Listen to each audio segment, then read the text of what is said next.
Most people hold two beliefs at once, that hard work pays off and that the system is rigged so some groups only win at others' expense.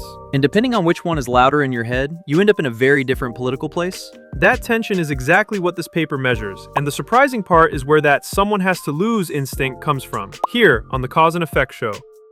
The paper is by Chinoy and co-authors, a team out of Harvard, the University of British Columbia, and the London School of Economics. They surveyed more than 20,000 Americans. And they're trying to measure this someone wins, someone loses instinct. How do you even put a number on a worldview? They call it zero-sum thinking, the belief that one group's gain generally comes at another group's expense. They asked about it across 4 different areas: relations between countries, between ethnic groups, between income classes, and across time. So not just, is the economy a fixed pie, but the same instinct showing up in a bunch of settings. Exactly. And when they ran the statistics, those answers all loaded onto one underlying factor. So they built an index from 0 to 1, how strongly you see the world in zero-sum terms. Okay, so now everyone has a score.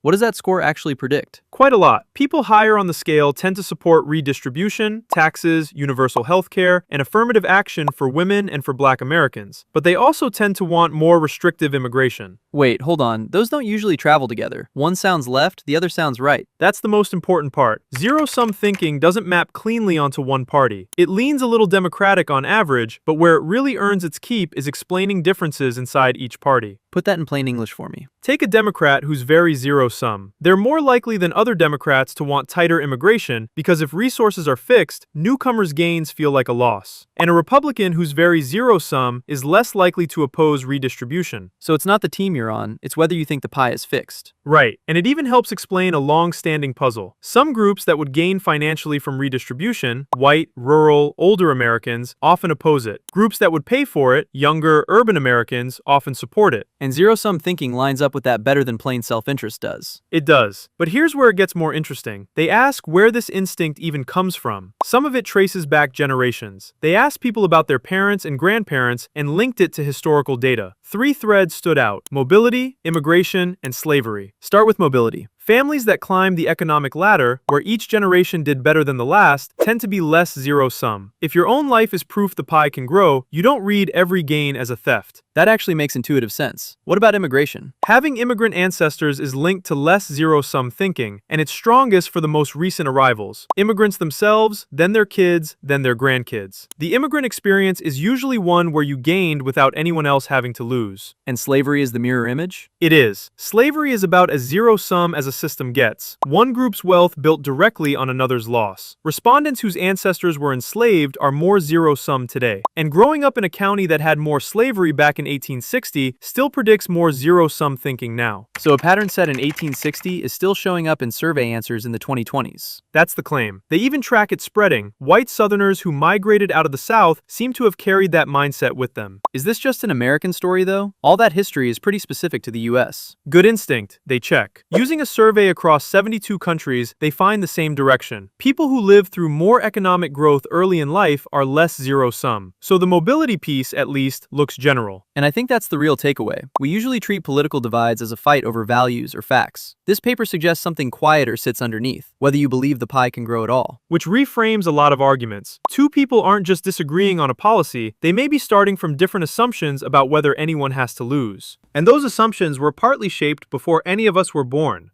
by whether our families climbed, arrived, or were held down. It doesn't excuse a position, but it might explain why these debates feel so intractable. It's a more humane way to look at the other side, honestly. Less, how can they believe that? More, what story taught them to see it this way? That's one paper. We've got a lot more like it. Subscribe so you don't miss the next one, and tell us in the comments what you'd want us to cover. And if this one was worth your time, the like button helps us more than you'd think.